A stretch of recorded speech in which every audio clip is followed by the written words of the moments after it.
정용섭의 인문학적 기독교 풀이. 기독교가 먹고.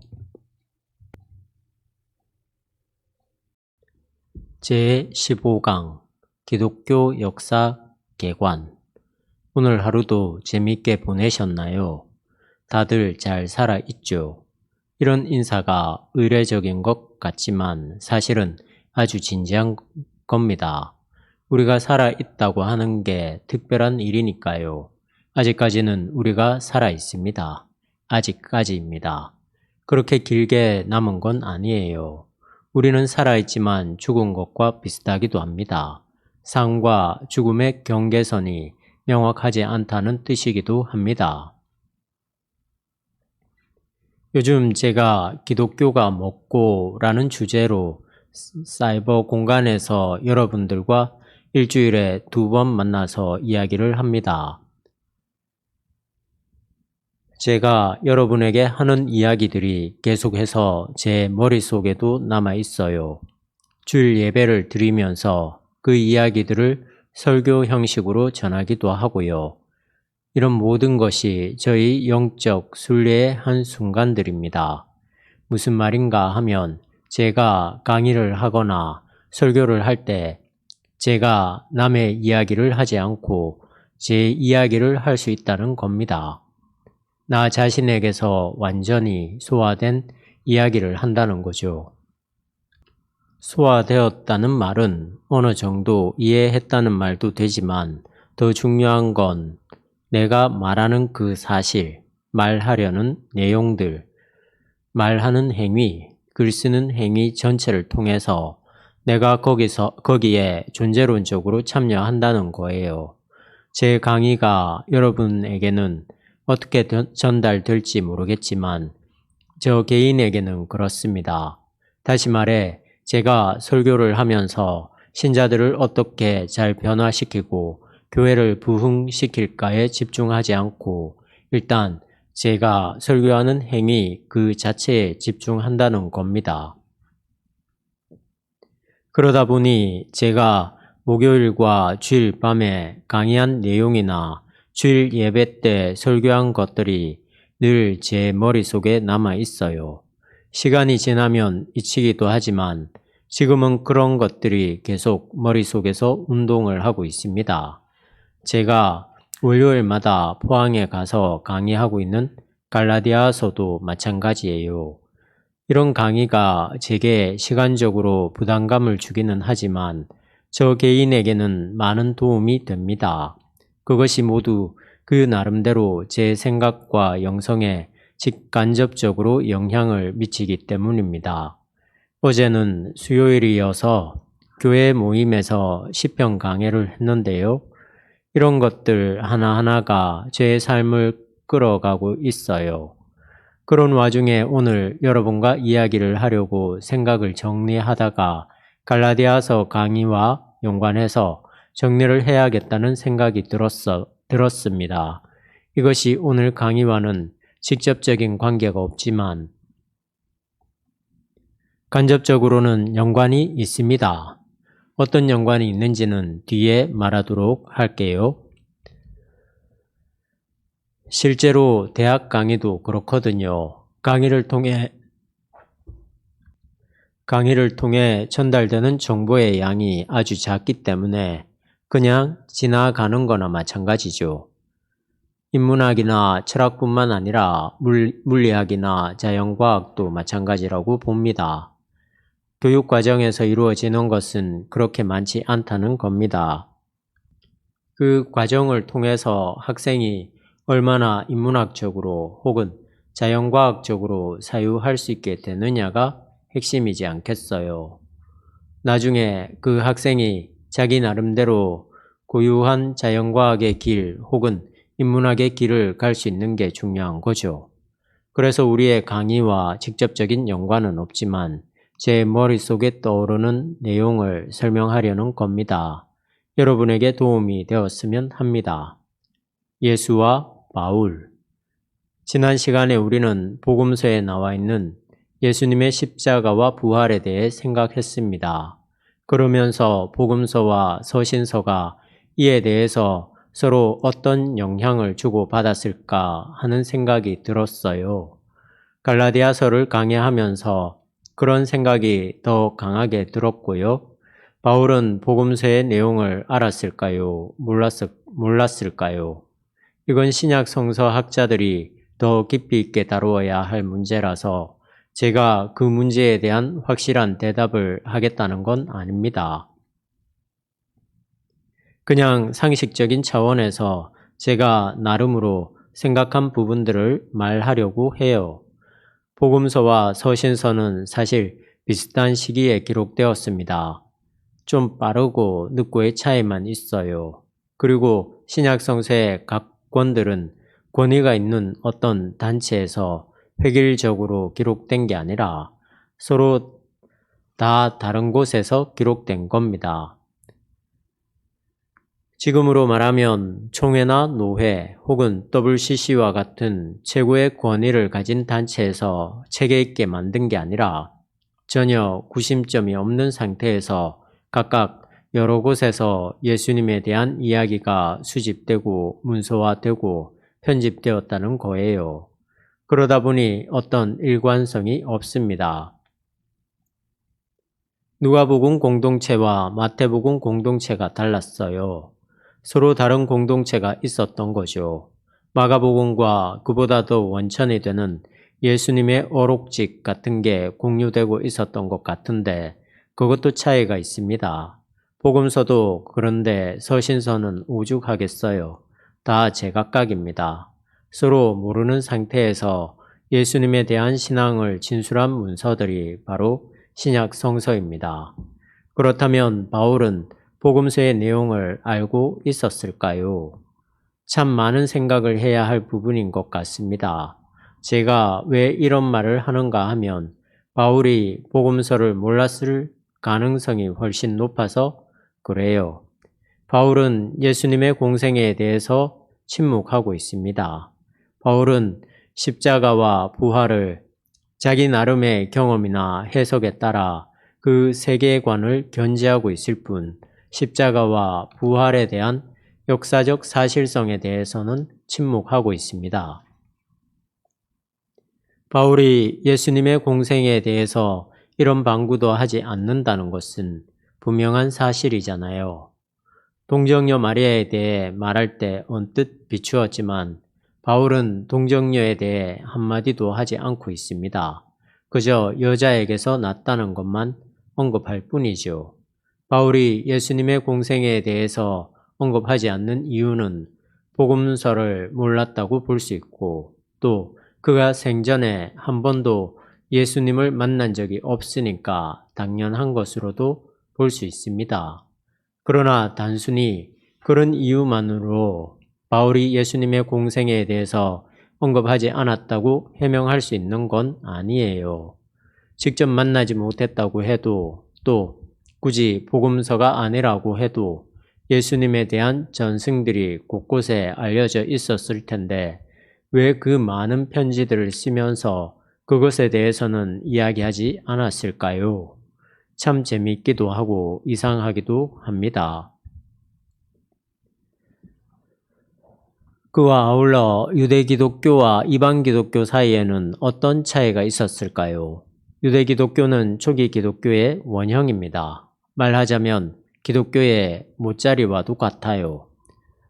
예루살렘 원시 공동체라고 하는 그 교회가 유대 기독교입니다.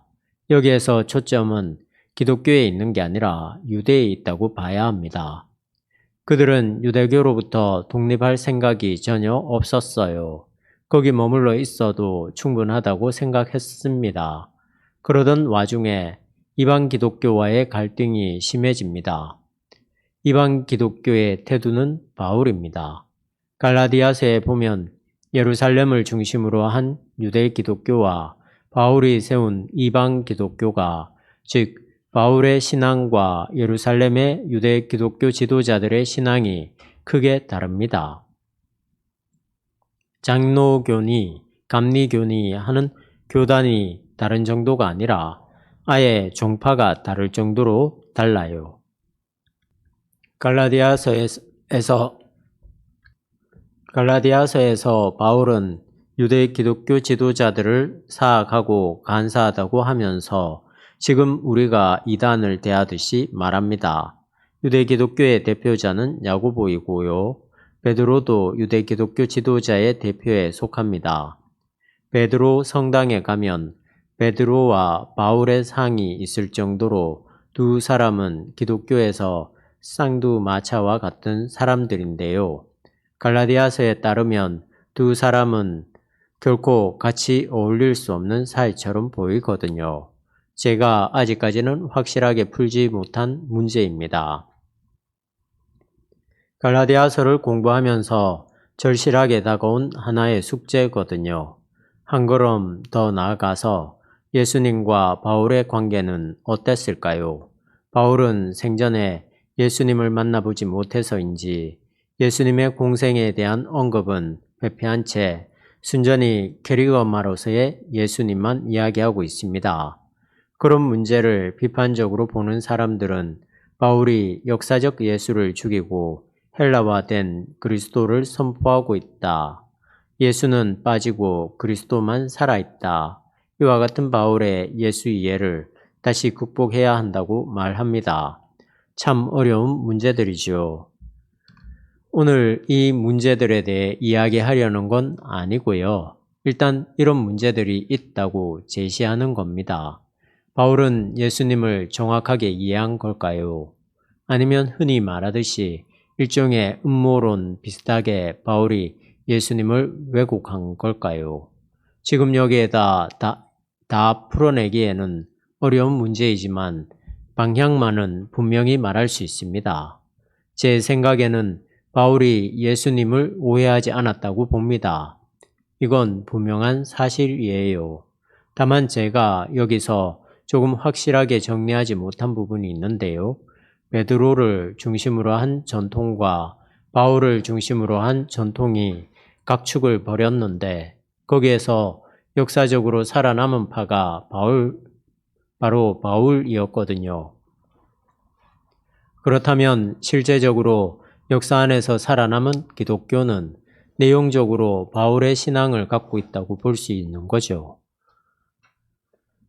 그러나 베드로가 초대 교황이었고 그 전통이 가톨릭을 통해서 내려오고 있으니까 형식적으로는 여전히 베드로가 중심이라고 할 수 있어요.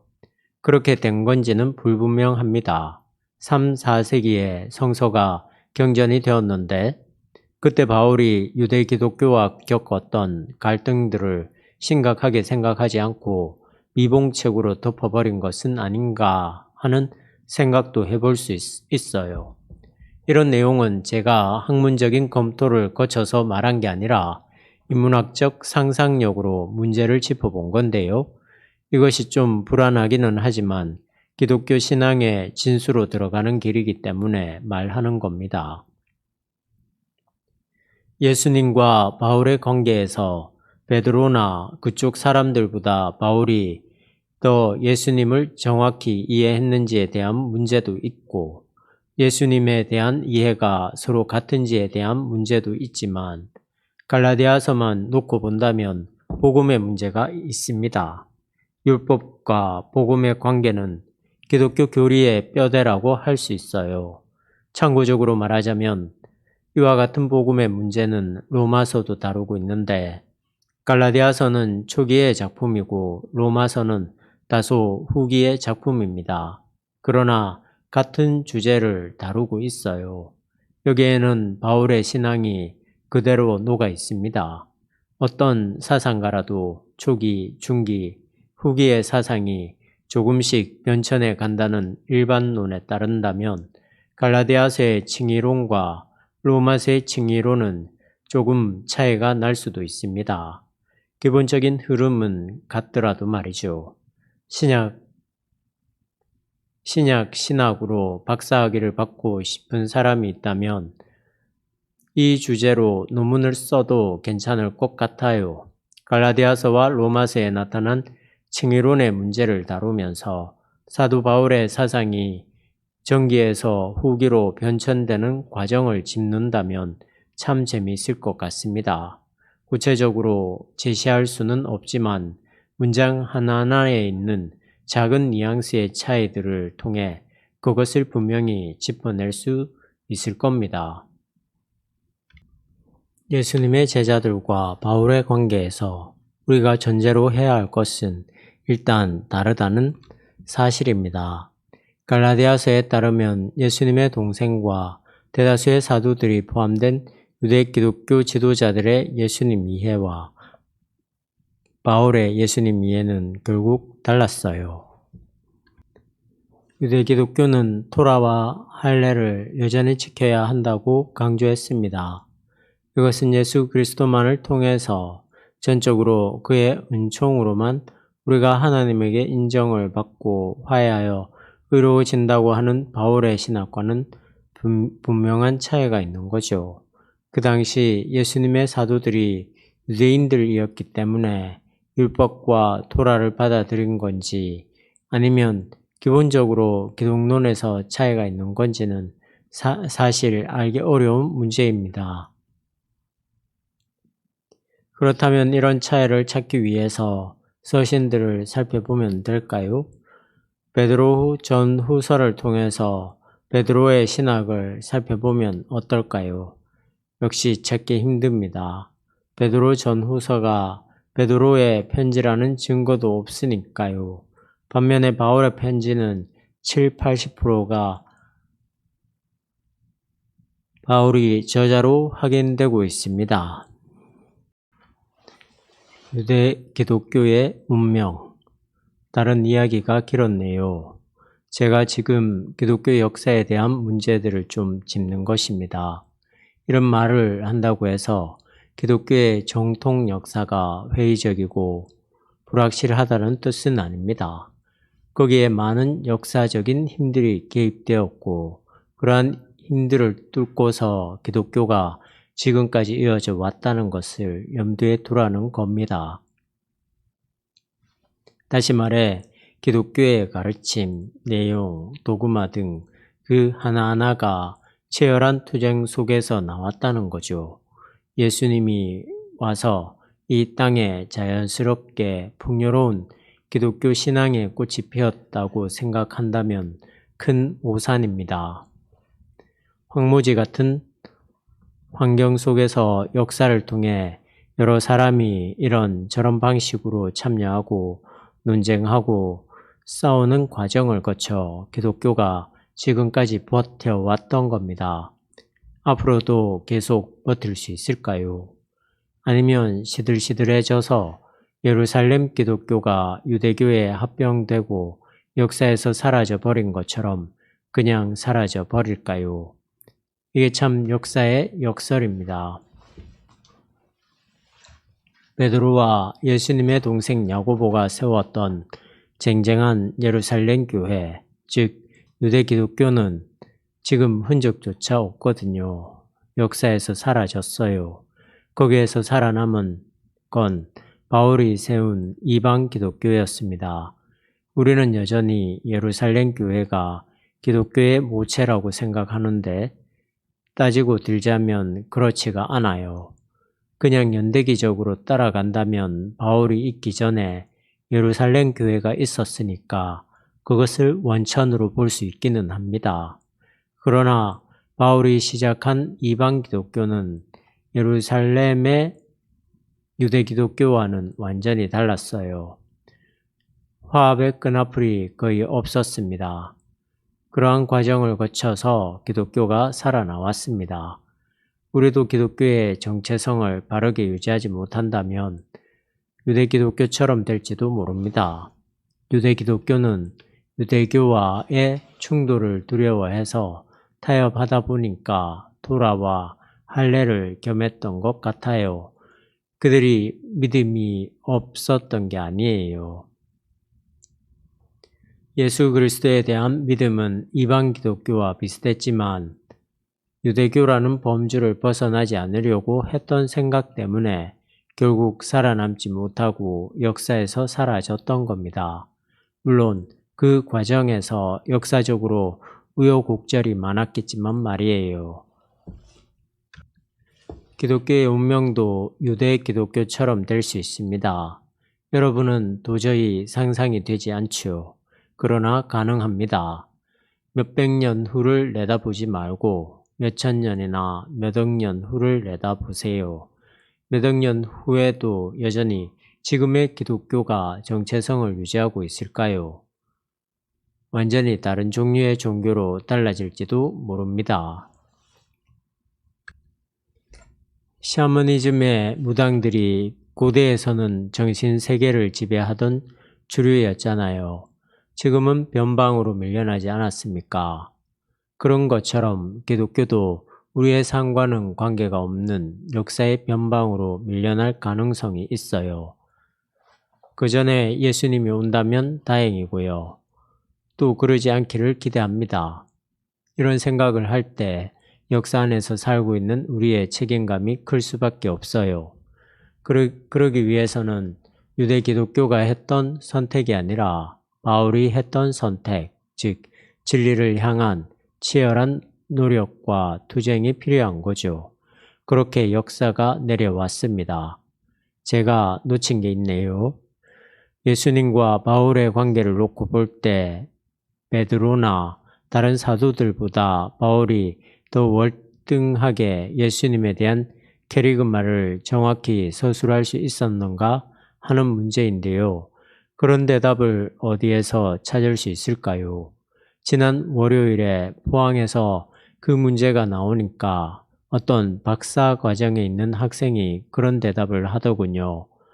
그 학생이 조영래 변호사가 쓴 전태일 평전을 보았다고 합니다. 저도 그 책을 대충 훑어보기는 했어요. 그러면서 하는 말이 전태일을 한 번도 만나보지 못한 그 변호사가 전태일과 같이 살았던 사람들보다 전태일에 대해서 더 정확하게 썼다고 하더군요. 그것처럼 바울은 예수님이 살아있을 때 한 번도 만나보지 못했지만 예수를 만나본 제자들보다 바울이 더 정확하게 예수님에 대해서 쓸 수 있는 가능성은 얼마든지 있는 게 아니냐고 말이죠. 좋은 통찰력을 얻었는데요. 바울은 그런 준비가 되어 있는 사람이었을 겁니다. 초기 기독교 안에 있었던 굉장히 복잡한 문제들이 지금 신앙생활을 하는데 대단히 중요하냐고 물을 수 있을 겁니다. 예, 정말 중요합니다. 뿌리로 돌아가는 거니까요. 만약 우리가 지금의 기독교만 본다면 방향을 잃고 말 겁니다. 눈길을 걸을 때 미끄러질까봐 발밑만 보고 걸어가면 결국 뺑뺑 돈다고 합니다. 멀리 가지를 못해요. 조금 힘들어도 지나온 출발점을 보고 가야 할 길을 봐야 합니다. 그래야 방향을 놓치지 않아요. 이런 문제들이 오늘 우리의 기독교 신앙과는 직접적인 연관이 없다고 하더라도 초기 기독교 안에서 벌어졌던 복잡하고 진지했던 논쟁 혹은 사태 속으로 들어가는 것은 기독교 신앙의 방향을 놓치지 않는데 결정적인 역할을 합니다. 그런 관점에서 오늘은 기독교 2000년의 역사를 쭉 훑어보려고 합니다. 오순절 성령 강림. 오늘 우리는 기독교의 2000년 역사를 이야기합니다. 그 긴 역사를 한 시간에 다룬다는 것은 말이 되지 않습니다. 오늘은 꼼꼼하게 살피지는 않고 중요한 대목만 짚겠습니다. 나중에 보충할 기회가 있을 겁니다. 첫 번째 단락은 오순절 성령 강림입니다. 이것은 주로 사도행전을 중심으로 나오는 이야기입니다. 성령 강림 사건이 사도행전 외에 다른 곳에 기록된 게 있나요? 없습니다. 사도행전이 기독교의 역사이긴 하지만 실증적인 역사는 아니에요. 역사를 다룰 때도 어떤 시각이 존재하거든요. 사도행전의 시각은 사도 바울이 예루살렘을 중심으로 한 유대 기독교 공동체와 크게 다르지 않다는 사실을 변호하려고 했던 겁니다. 사도행전이 기록될 시점인 기원 후 80에서 90년은 이미 예루살렘 공동체가 망한 후 또는 급격히 쇠락한 후였을 거예요. 그리고 그리스 쪽에 세운 교회들이나 로마의 교회들이 명실상부하게 기독교의 중심이 되어 있을 때입니다. 사도 바울이 뿌린 씨앗들이죠. 물론 바울은 죽은 후였고요. 그때 누가라는 이름을 빌려서 어떤 저작자가 그 당시 역사 안에 살아있던 이방인 기독교가 예루살렘에서 시작한 사도들의 교회와 크게 다르지 않다는 관점에서 글을 썼습니다. 이 말은 이방 기독교가 유대 기독교와 많이 달랐기 때문에 그 간격을 극복하려고 하는, 그 뿌리를 더 확보하려고 하는 역사적 근거를 예루살렘에 두려고 하는 해석학적 방향이 있었다는 뜻이에요. 그것의 첫 출발이 예루살렘의 마가 다락방에 임했던 오순절 성령 강림 사건입니다. 여러분 오해하지 마세요. 오순절 성령 강림 사건 때문에 오순절이 생긴 게 아니에요. 오순절은 원래 유대인들의 절기였어요. 6월절이 지나고 50일 후를 오순절이라고 합니다. 부활절은 유대교의 6월절과 연관이 있어요. 6월절이 시작될 때 예수님의 부활 사건이 있었으니까요. 하여튼 오순절에 마가의 다락방에 성령이 강림한 사건이 일어났다고 합니다. 그러나 그때 처음으로 성령이 강림한 거라고 생각하면 안 됩니다. 성령은 이미 창조 사건 때부터 존재했었고 성령은 기독교의 삼위일체론에 의하면 하나님의 존재 방식입니다. 그런데 사도행전에는 분명히 성령 강림으로 나오고 있거든요. 그런 초기 기독교의 특별한 신앙 경험 혹은 은사 경험을 그런 방식으로 설명했다고 볼 수 있습니다. 불의 혀같이 강한 바람같이 임했다고 하죠. 그러면서 방언을 하게 되었고요. 그 당시 고대인들에게는 그런 현상들이 신을 경험하는 매개가 되었어요. 그와 마찬가지로 초기 기독교인들에게도 그런 것들이 중요했습니다. 그리고 바울이 개척한 여러 교회에 그런 방언 현상이 일어났던 것 같아요. 고린도서에 보면 그런 내용이 잘 나와 있는데요. 이것은 일종의 광적인 신비주의 은사 운동들이었습니다. 그런 것들의 뿌리를 예루살렘 교회에 두고 있는 거죠. 그러나 실제로 오순절에 그런 일이 있었는지에 대한 역사적 확실성은 없습니다. 성서의 진술에는 역사적 확실성이 없다고 말하는 게 조심스럽기는 합니다.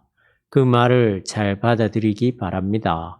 역사적 확실성을 무조건 다 부정하는 게 아니라 그보다는 더 근원적인 어떤 게 있다고 말하는 거예요. 누가라는 이름을 빌려서 사도행전을 기록한 사람이 오순절 강림 사건을 묘사하게 된 데는 반드시 그것이 역사적 사실로 있었기 때문이 아니라 그런 방식으로 초기 기독교를 이해하지 않으면 안 될 어떤 영적인 사태가 있었기 때문입니다. 그걸 찾아내는 게 중요해요. 그 사건이 실제로 있었다고 하더라도 그 자리에서 누가 기록을 했겠어요? 아니면 사진을 찍었겠어요? 다 지나간 일인데요. 누가복음이 80년대에 쓰였다고 하면 성령 강림 사건은 그로부터 50년 전의 일이거든요. 지금처럼 정보가 잘 교환되는 시절도 아니었고 한 구석에서 부분적으로 일어났던 현상들을 어떻게 있는 그대로의 객관적인 사실처럼 전달할 수 있었겠습니까?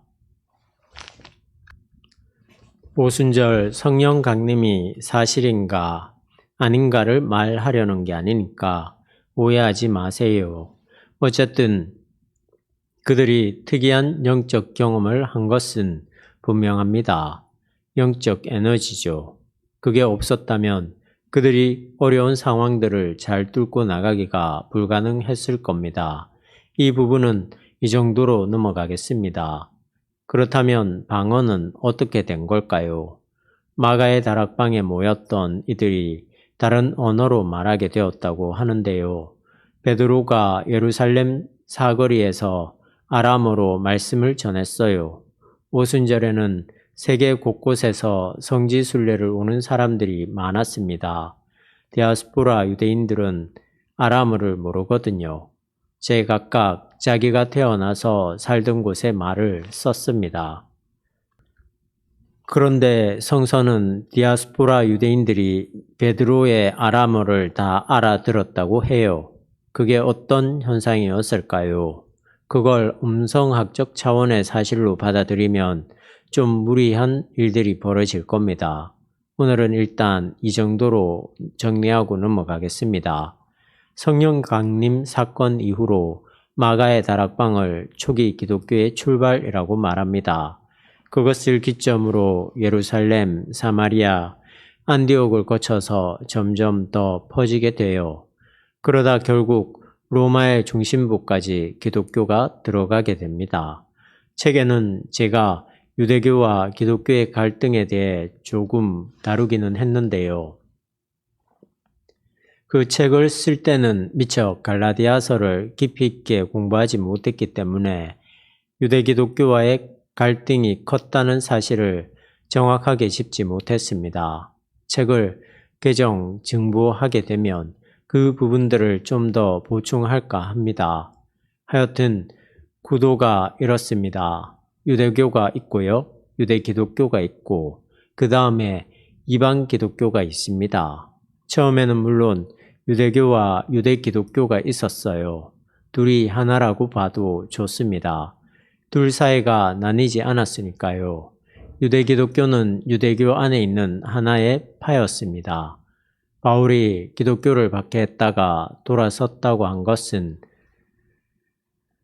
유대교로 있으면서 유대 기독교를 반대했던 겁니다. 그러던 바울이 나중에는 이방 기독교가 되면서 유대 기독교와 싸웠던 거죠.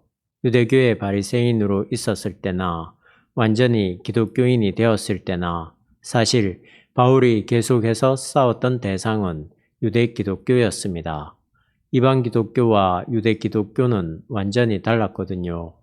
유대 기독교는 예수 그리스도를 믿으면서도 유대적인 것을 그대로 안고 있었으니까 어떻게 보면 회색 분자였죠.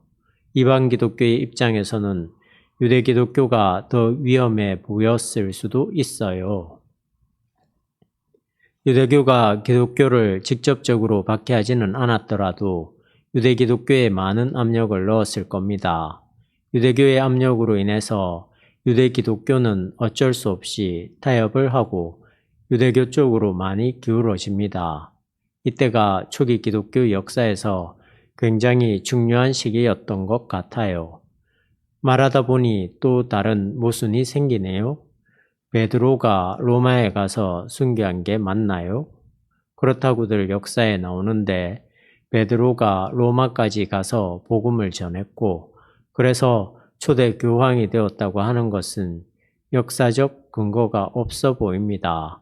베드로를 중심으로 한 유대 기독교는 유대교 안에만 머물러 있었으니까요. 313년 유대 기독교는 유대교와 이방 기독교 사이에 샌드위치처럼 자리하고 있었어요. 예루살렘이 함락당한 70년 이후의 시점이 중요해요. 유대 기독교가 유대교로 기울어집니다. 결국 유대 기독교는 역사에서 사라지고 말죠.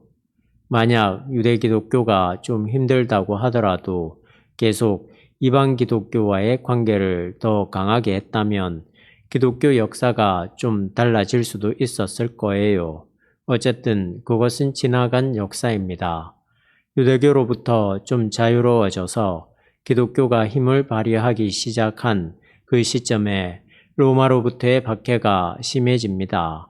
콜로세움에서 격투사와 싸운 이야기, 카타콤으로 들어간 이야기 등 책이나 영화를 통해서 종종 봤을 거예요. 저는 1996년에 카타콤에 들어가 보았습니다.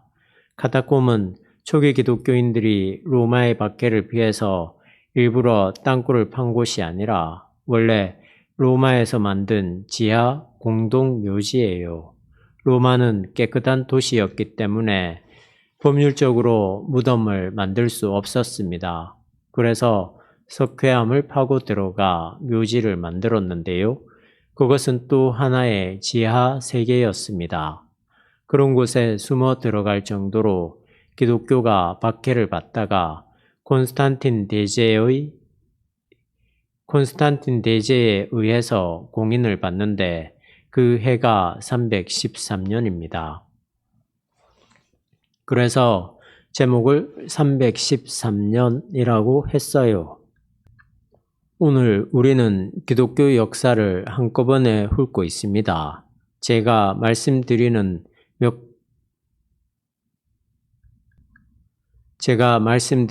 몇 가지 숫자에 담긴 사연을 알게 되면 전체 흐름을 이해할 수 있을 겁니다.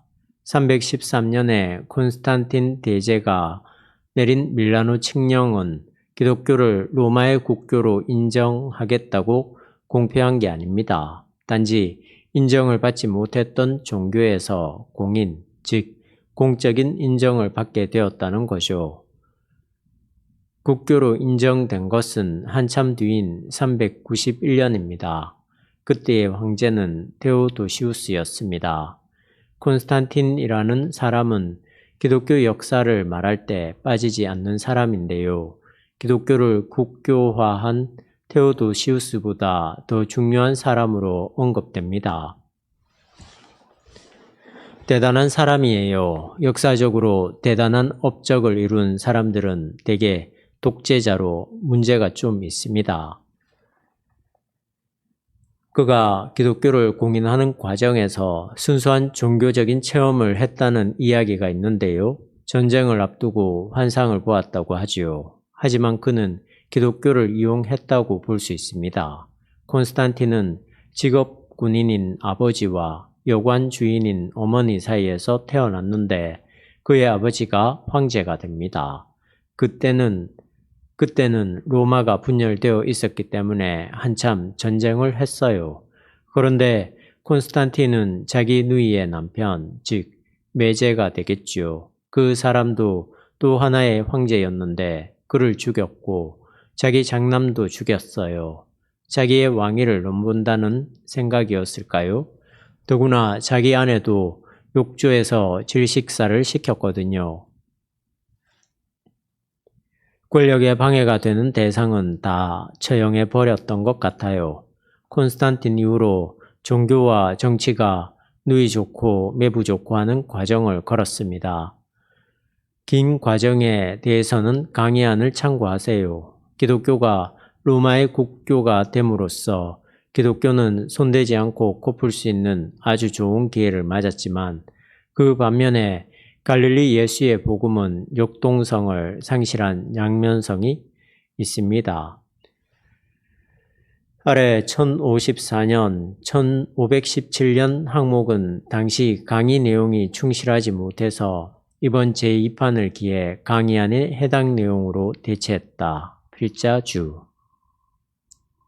1054년 콘스탄틴은 330년 로마 제국의 수도를 로마로부터 보스포러스 해협에 있는 비잔티움으로 옮겼다. 후에 이 도시는 콘스탄틴의 이름을 따서 콘스탄틴노플, 지금은 이스탄불이라 함, 콘스탄틴노플이라고 불리었다. 두 바다, 지중해와 흑해와 두 대륙, 아시아와 유럽을 잇는 지정학적 거점 도시로서 콘스탄틴노플은 콘스탄틴에 의해서 기독교적 색채가 찬란하게 빛을 발하는 로마의 수도로 자리매김하게 된다. 신압으로 이곳의 주교는 로마의 감독이며 주교인 교황과 맞서는 경쟁적 위치에 서게 된다. 로마와 콘스탄틴노플을 양축으로 한 기독교는 869년 콘스탄틴노플에서 열린 마지막 에큐메니칼 종교회의를 기점으로 그 사회가 벌어지다가 결국 1054년에 로마의 교황과 콘스탄티노플의 대주교가 서로 상대 측을 파문함으로써 공식적으로 분리된다. 물론 그 이전부터도 역시 상당한 기간 동안 신학적, 정치적 반목과 대립이 적지 않았지만 그래도 명분상이나마 하나의 교회였다. 그런데 이제는 완전히 갈라서게 된 것이다. 그 분리가 지금까지 계속된다. 그리스도의 평화와 사랑을 그 본질로 하는 교회로서 너무나 큰 상처다. 그 어간에 어떤 일이 벌어졌는지 간략하게 살펴보자. 11세기 중엽에 비잔틴 제국의 정치적 상황이 매우 어려운 처지에 빠져들었다. 로마의 교황 레오 9세는 이런 상황을 이용하려고 했다. 그러자 콘스탄티노플의 대주교 미카엘 케룰라리오스는 오히려 차제에 로마의 간섭을 막아내고 자신이 동방교회의 명실상부한 교황이 되려는 야망을 키워나갔다. 그는 동방교회를 서방교회로부터 완전히 분리시키려고 했다. 케룰라리오스는 콘스탄티노플에 있는 서로마 교회의 라틴계 교회와 수도원을 모두 폐쇄했다. 이런 사태 앞에서 로마의 교황은 어떤 조치를 취하지 않을 수 없었다. 양측 사이에 격렬한 투쟁이 벌어지게 되었다. 그러나 다행스럽게도 일단 양측은 대화의 장에 나섰다. 로마 교황의 대사들이 콘스탄티노플에 와서 양측 교회의 신학적 문제점들을 논의해 나가기 시작했지만 실제로는 별 성과를 거두지 못하고 오히려 앙금만 쌓이게 되었다. 급기야 케룰라리오스가 로마 교황청의 대사인 훔베르트 추기경의 글들을 소각시켜버리는 사건이 발생했다. 이에 격분한 교황 대사들은 1054년 7월 16일 콘스탄티노플에 있는 성 소피아 교회의 재단에 파문장을 던져놓고 로마로 돌아갔다. 그러자 기다렸다는 듯이 알렉산드리아, 안디옥, 예루살렘의 대주교들은 콘스탄티노플의 대주교 케룰라리오스에게 힘을 몰아주어 로마 교회를 파문하기에 이른다. 로마 교황과 콘스탄티노플의 대주교는 한치의 양보나 관용도 없이 서로를 적그리스도로 간주함으로써 기독교 교회가 두 쪽으로 나뉘었다. 그 비극적 역사가 일어난 해가 바로 1054년이다. 참고적으로 서로마 정치권에 있었던 교회를 서방교회라 하고 동로마 정치권에 있었던 교회를 동방교회라 한다. 서방교회의 중심은 로마이며 동방교회의 중심은 콘스탄티노플이다. 요즘에는 각기 로마 가톨릭 교회 그리고 정교회라 통칭된다. 그때 분리된 이래로 지금까지 1000년 가까이 이들 두 교회는 서로 비슷한 교리와 종교 형식을 갖고 있으면서도 적대적으로 지내왔다. 2차 세계대전 이후로 몇몇 대화 시도가 있긴 했지만 뚜렷한 성과는 없다. 현재 로마 가톨릭 교회는 이탈리아, 프랑스, 스페인, 포르투갈, 그리고 그들이 식민지화했던 중남미 등 세계 전 지역에 골고루 분포되어 있다. 정교회는 그리스, 러시아, 그리고 지난날 소비에트 연방에 속했던 몇몇 나라들을 중심으로 그런대로 상당한 세력을 형성하고 있다. 로마 가톨릭과 정교회가 이렇게 분리될 수밖에 없는 그만한 절박한 사정이 실제로 있는 것일까? 그것도 거의 원수지간처럼 말이다. 우선 그들 사이에 어떤 신앙 형식이나 신학의 차이가 있는지 중요한 요소들만 몇 대목 추려보자. 우선 이들 양측의 공통된 견해는 다음과 같다. 이들은 325년부터 787년 사이에 개최된 세계종교회의 공의회 세계종교회의의 교리들을 받아들이고 교회의 전통을 성경과 함께 중요하게 생각하며 동정녀 마리아를 믿고 성화와 성유물을 경배한다. 성례전에서도 7가지를 함께 받아들이며 화채설을 믿고 죽은 자와 산 자를 위한 미사를 드리며 사제의 교권을 절대시하고 있다. 그 이외에도 미사 형식 같은 것들이 거의 유사하다. 차이점은 다음과 같다. 로마 가톨릭은 성령이 성부와 성자에게서 유출된다고 하지만 정교회는 성부에게서만 유출된다고 주장한다. 로마 가톨릭은 로마의 교황이 세계적인 권위와 무호성을 갖고 있다고 하지만 정교회는 이를 반대한다. 동정녀 마리아의 무죄성을 로마 가톨릭은 인정하고 그녀의 승천설까지 주장하지만 정교회는 부정한다. 로마 가톨릭은 사제의 결혼을 허락하지 않지만 정교회는 하급 교직자들의 경우에 한해서일지라도 결혼을 허락한다. 성만찬 문제에서 로마 가톨릭은 평신도들에게 떡만 배분하지만 정교회는 떡과 포도주를 함께 준다. 이런 차이점 중에서 특별히 신학적으로 중요한 사안은 화상 문제와 성령론이다. 교회당 안에 화상을 설치하느냐 마느냐의 논란이 로마와 콘스탄티노플의 황제, 교황, 감독, 수도사들 사이에 8, 9세기 동안 가열차게 전개되어 동서방교회의 간극이 더욱 넓어지게 되었다. 결국 로마 가톨릭은 화상 숭배를 거절하게 되었고 정교회는 상당 부분 받아들이게 되었다.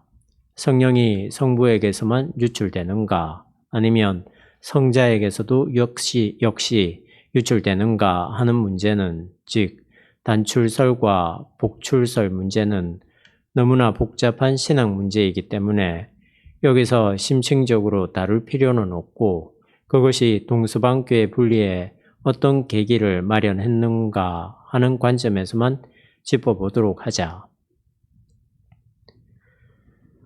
기독교의 신론이 삼위일체론으로 형성되어 가는 과정에서 예수의 신성과 인성 문제가 해결된 다음에 대두된 현안은 삼위격인 성령을 어떤 위치에 놓는가 하는 점이었다.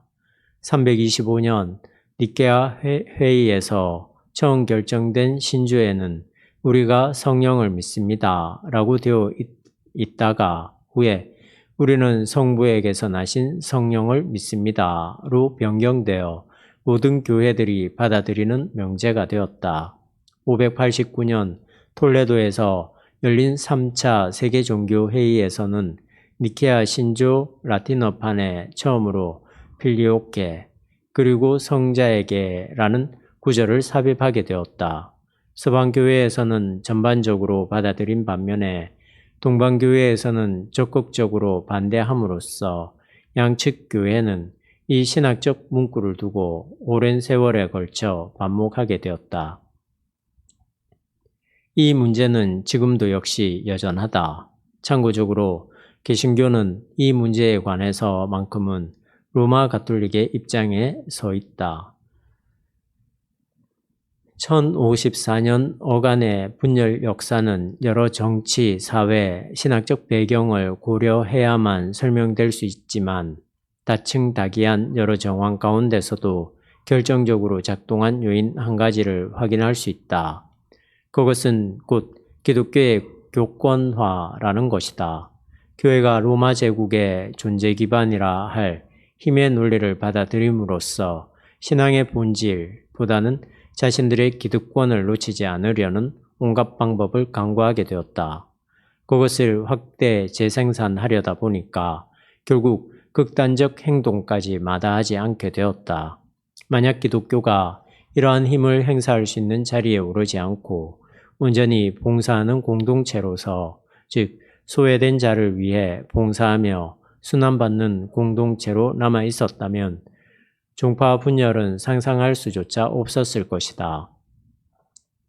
기독교회가 세속 권력에 맞설 포기하기까지는 그 후로 500년 가까운 세월이 필요했으며 그걸 감당할 만한 인물이 등장하기를 기다려야만 했는데 그가 바로 마틴 루터다.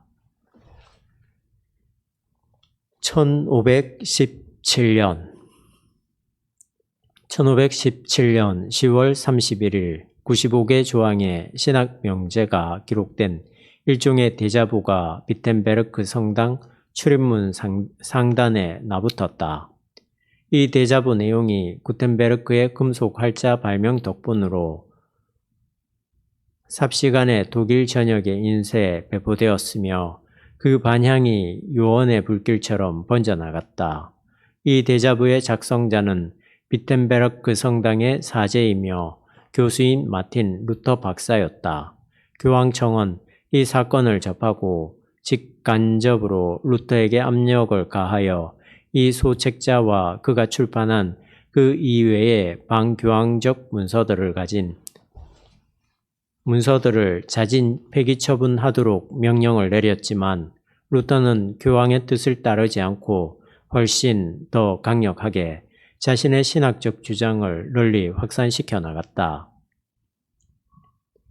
처음에는 루터를 대수롭지 않게 생각했던 교황은 일이 심상치 않게 돌아가자 제국의회가 열리는 보름스에서 그를 종교재판에 회부했다. 루터는 그 재판에 당당히 참석해서 자신의 소신을 굽히지 않았다.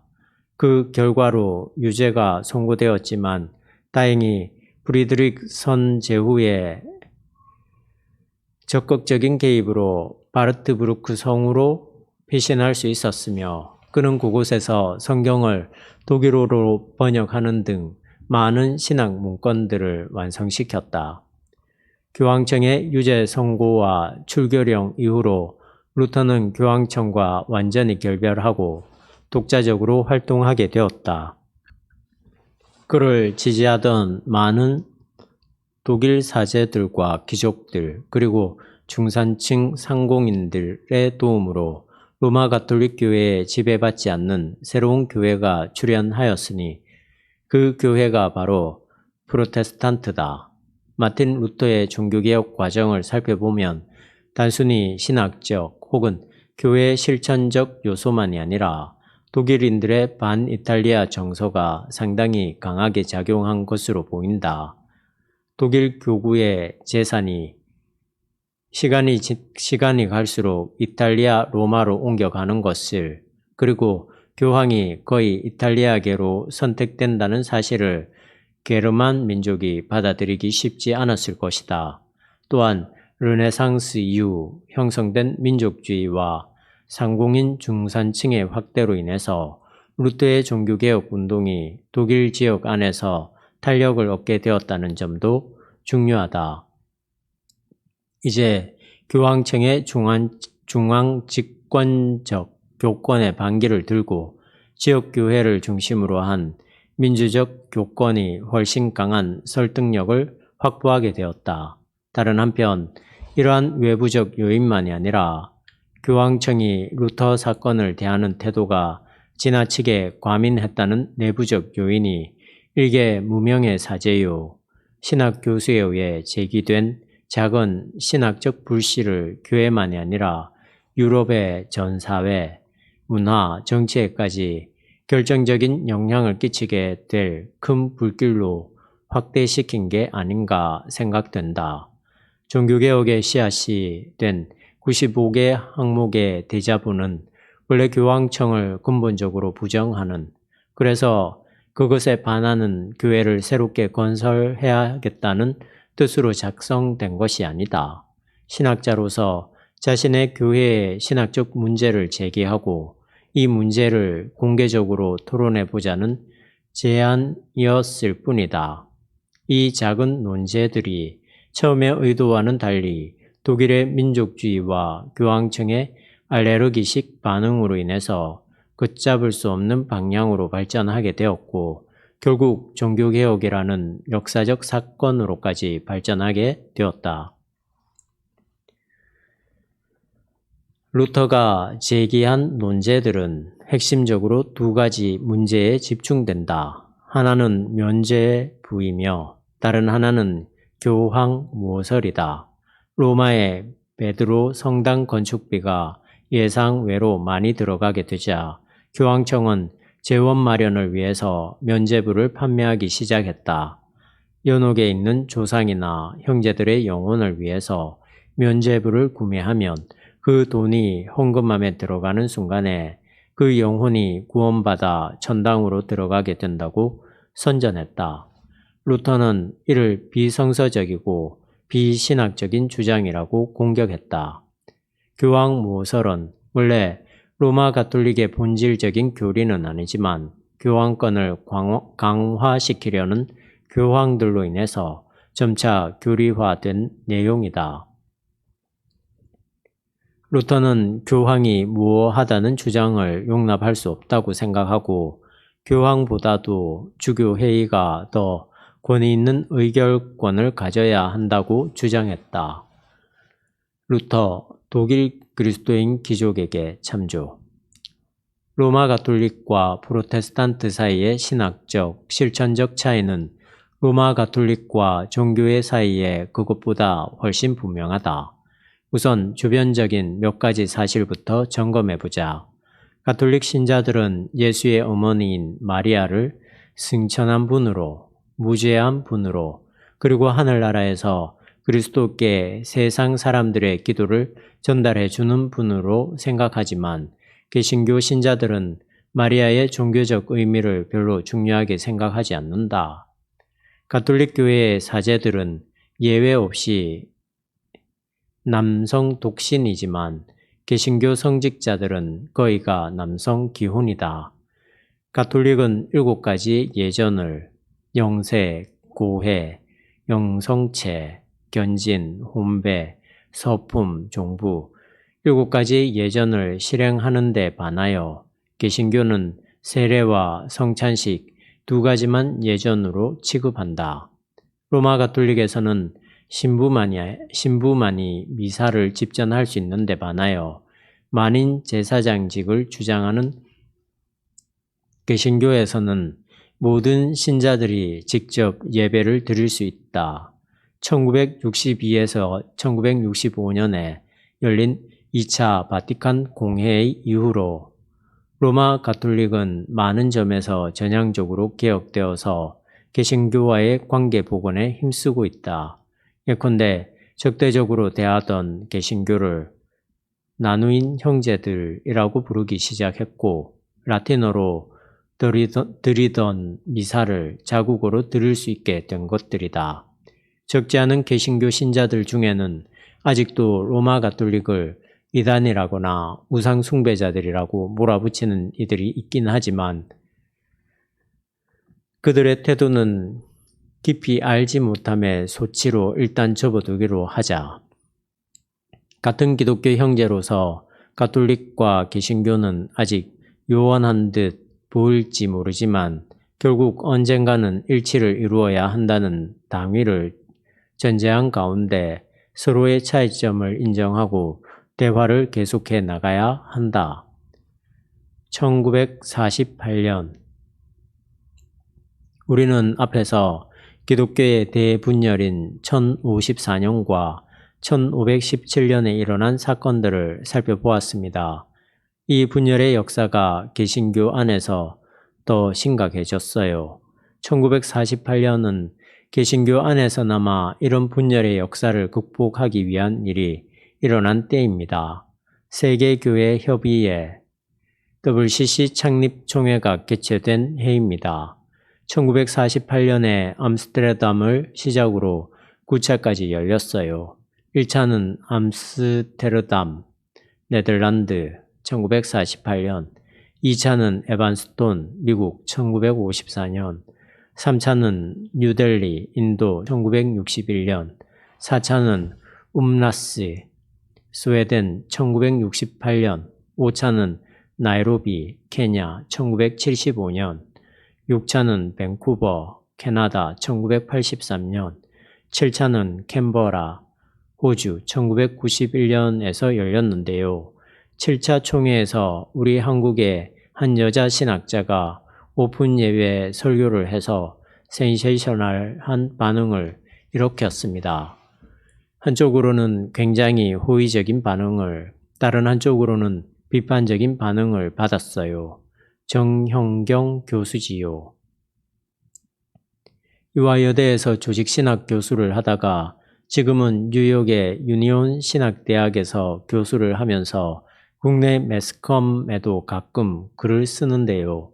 아주 독특한 종교 간의 대화들을 시도하고 있는데 저와는 취향이 별로 맞지 않아요.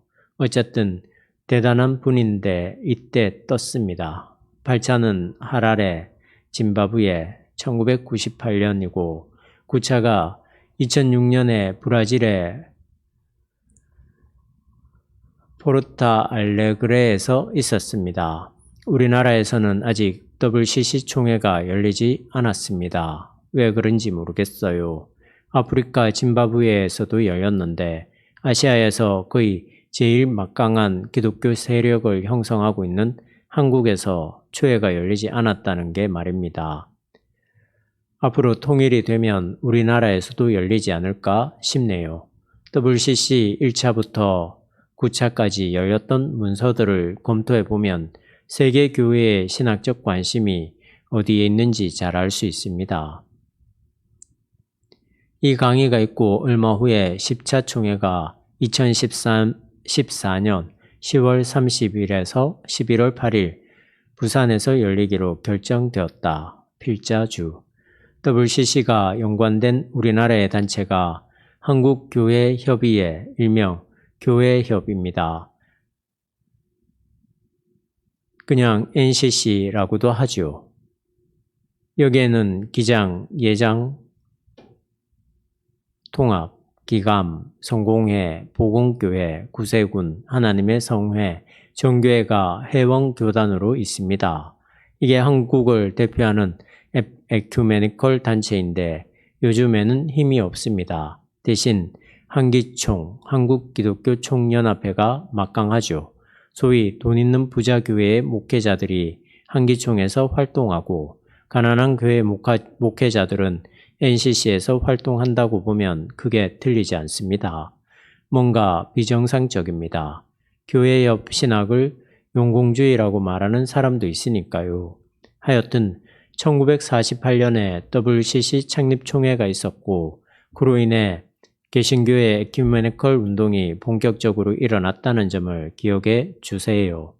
이제 끝났군요. 2000년 기독교 역사를 한번 쭉 살펴보았습니다.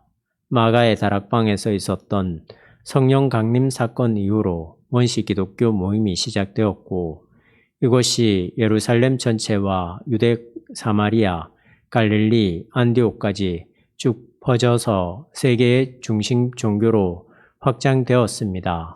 중요한 시기들을 좀 짚었으니까 잊지 말고요.